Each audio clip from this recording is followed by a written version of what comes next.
got a secret underneath.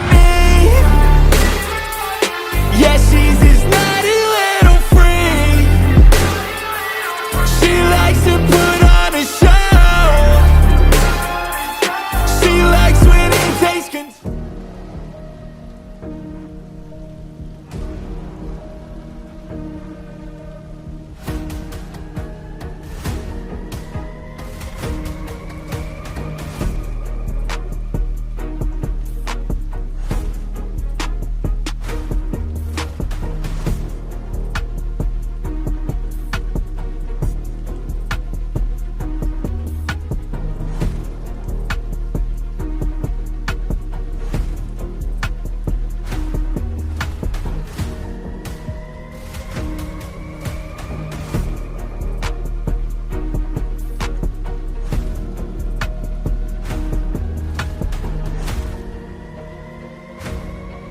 My favorite activity off the field. Off the field activity, what else do I like to do? Playing cards. So we can play spade, we can play tonk, we can play knock, goldfish, we can play it all, which I want to do. I mean, I'm from Arizona, so I like to hike. There's a lot of hiking trails. I do that a lot. Growing up in South Florida, definitely surfing. First thing to do is go hunting, especially in Texas. We did a lot of hog hunting. I love to fish. I actually started getting the fish out of the water, so I don't fish anymore. I go catching. I recently fell in love with Topgolf. I'm not good at nothing but hitting the ball as far as I can, so that's all I like to play is the distance. I gotta work on my putting game though. I like watching anime, I like watching movies, hanging out with friends, go bowling or something. I play 2K all the time, so if anybody wants some smoke in 2K, we can get it going ASAP. I listen to Adele. I don't know if people think I listen to her, but maybe that's something.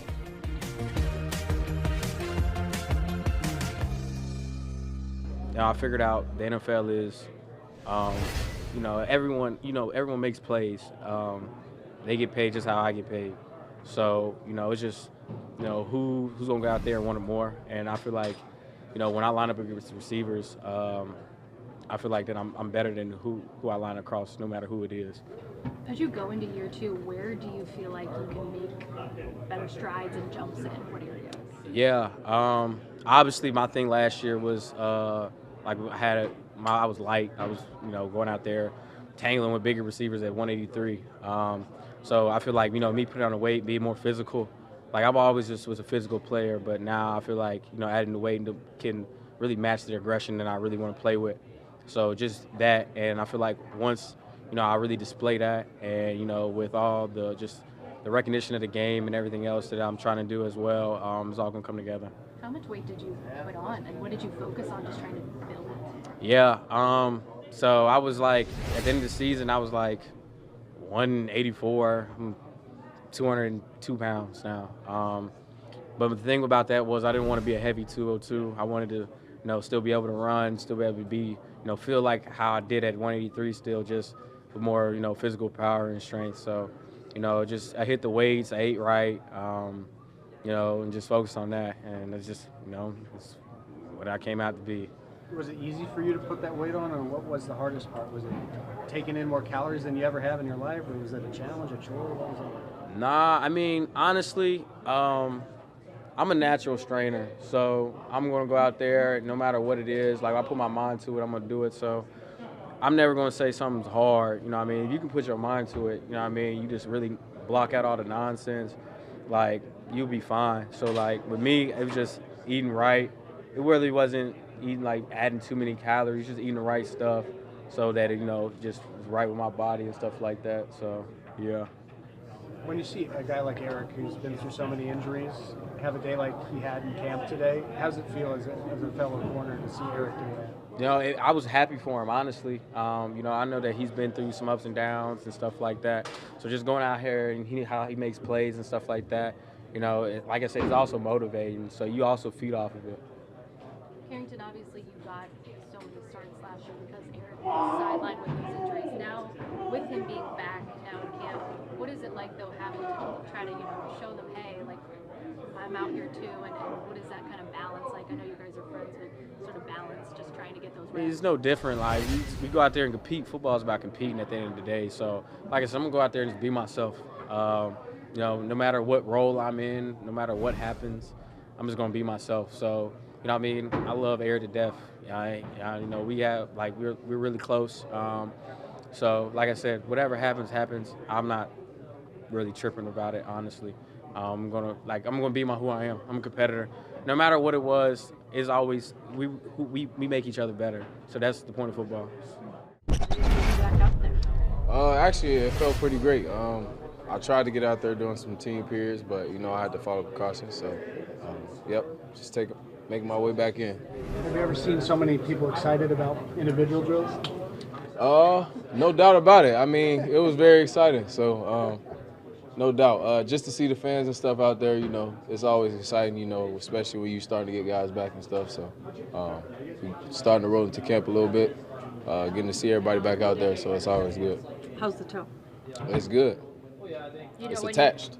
That's all I can ask for. Do you know when you'll be back at 100%, when they'll let you go and all the team stuff? I'm not 100% sure, but in my mind, I'm ready to go right now. So I'm just taking precaution, like I said, and you know, just taking it slow. Jaden, what's that year 2 jump look like for you? Really, just for me, I just want to be more vocal, a better leader. That's my goal, you know, within the team. I just want to be a bigger leader and play a bigger role and just, you know, holding people accountable and stuff like that. Was it tough sitting out the first 2 days? Oh, no doubt, yeah. Trust me, I wanted to be out there, but, you know, I'm just following precaution, like I said. Quickest turf toe injury ever. No doubt, yeah. Anything can happen at any given moment, so you got to be ready for whatever. You got to be ready to adapt, so no doubt. So, obviously, a lot of skill position guys are entrenched. Now young guys getting just a little older. But you had such immediate success last year as a rookie, not just for other receivers, but just in general. What's it take to make that impact, and what's your message to youngsters on this team across all? Really, in my mindset, just, you know, maturity, you know, just being coachable, you know. When you're easy to be coachable, I mean, it's easy to learn. So when you listen and, you know, you're mature about the situation, it just makes your job easier. This was your first day of training camp, technically without you practicing, without Jordan Love. Was that a little different? Are you kind of chomping at the bit ready to get in there? I wouldn't say it was different. You know, I still had the guys out there, you know, still had Jay Love out there with us. So, you know, I wouldn't say it was different. On a day when the defense has 4 picks and puts their hands on more balls than that, how do you react to that as an offensive guy? It's tough, man. You know, different looks with a different defense. So, you know, we got to get adjusted. You know, they'll have their days, we'll have our days. So, no doubt. I had a great little day. You know, great little day. I'll say that. What goes into a day like that, and how does it feel to have one of those the first week of camp? It feel good. You know, a lot of little preparation, a lot of little stuff that I had studied a little night before and all that little stuff. So it was a good little day. It was a great little day to start off. What did you see on the interceptions? On the first one, we did a little slant. I was supposed to be tighter to that, but tip ball, perfect play. And on the second one, just I knew I had help inside or whatever, and then just reading the leverage, just reading every little thing, and perfect. Just sat down, he sat down, and it was just perfect little trigger. So it was a good little day. After everything you've been through, do days like this mean more to you than maybe someone else? Oh, for sure. It was a lot of little days where I remember just being out there. I mean, not even being out there, just being on the sideline, looking at everybody else ball, do all this stuff. So now it feels great for. Now it's time for me to do a little action, have fun, and all this stuff. So it was a great little day for me. Seems like there were just picks left and right today. I mean, just talk about just the tenacity on defense and how aggressive you guys have already been so early in camp. Oh, man, yeah. That's just the mindset that we got, especially it started off with the coaches. So starting off with Half and then falling over to DA. So where DA always say from the start, like, you got to match my energy and all that stuff. So DA coming out with the energy every single day, and you just got to match it. Either you with it or you're not. How good have you felt through these 3 days with your defense? Oh, it feels great. The D-line doing exactly what they're doing. We got to hold up on the back end, like what they always say, just give us 3 seconds, and we go get back there. So we just holding them up, doing whatever, because we know they up there eating. So they gonna make our job way much easier. You guys have had really good camps the last few years, and expectations have been really high on defense.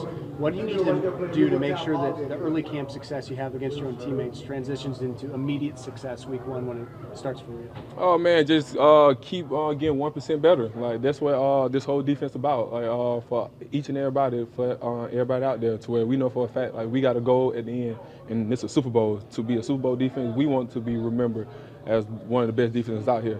So like we don't want to be like, oh, we relying on the offense and all that stuff. Like nah, like we want us to, like, when people think about the Packers, they think about our defense, not our offense. Eric, for you, what standard have you set for yourself going into this season? Man, just be out there. Do not miss a game. That's my biggest thing. Just be out there, stand 100% healthy and all that stuff, and just let everything else flow. Because I know what I can do when I'm out there, and just being out there is the most important thing for me.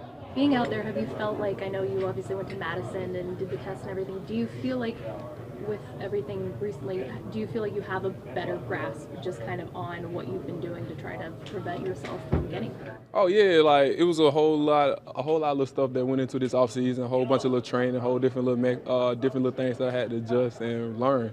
But that's what all this thing about. It's just learning curve. So like it was a lot of little things I had to take away from it and just learn from it. Like pretty much how to actually train this offseason. Like it was a lot of little things that I've done in the past that wasn't good or wasn't up to par that it should be. And then just being around, just looking at how other people move and looking at how KC, how Key, how Sewell was one of the biggest ones. Where I just watched him, especially throughout my 2 years that I had with him. Like just watch him and just see how he moved and how he prepared and all that stuff like that, and it just helped my game grow even more. Did you tweak your workouts like at all in this off season so things would be different? Yeah, so pretty much I started going early in the morning, and then in the afternoon I'm running like 2-3 in the afternoon to it. Now it's hot.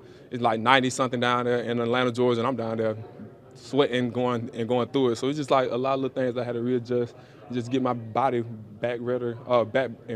Is it a bigger just schedule change or changing the actual exercises and things you're doing? It was exercise too, to where like I knew for a fact I had to come in and hamstrings, calf, all this stuff was one of my biggest focus. So came back here, my legs are some of the strongest it done ever been.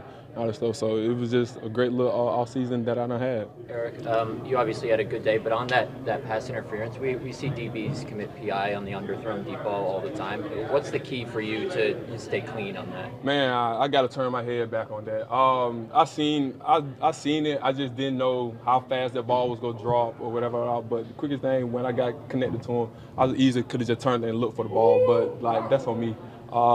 That's one of the easy things. Like you just can't panic. I try not to panic, but you know it's just a learning curve that comes along with it. So Eric, when you watch your own practice film after a day like this, are you watching the interceptions more, or are you watching the DPI? No, I'm watching that DPI and I'm watching that third down during our last period where the first play that Rome caught on me on that 3rd and 4. I'm definitely looking at that. I did not like he speed released me and then he shot it down and stuff. I did not like how I did not come out that break. So that's one of the main things that I'm gonna be focused on for the next practice is at the top of the route. Come on, we got to go ahead and get out of there. So that's gonna be one of my main focus coming into next practice. Hey Eric, I know it's a small sample size with Xavier back there so far, but what has that been like playing with him and just what he does, you know, in center field? Man, well, he takes a lot of pressure out to it. Like you know for a fact that you got somebody in the middle field post that go roam and go be that there, and he's gonna talk to you before the play, after the play, during the play, whatever. He's gonna be out there saying whatever. So like he's gonna make you feel even better as a corner, and just go ahead and let you know like I bet that I'm here, and you know that you can go ahead and play to your leverage, or you go ahead and be aggressive on this because you know you for sure got him on that. So it's just great having him back there.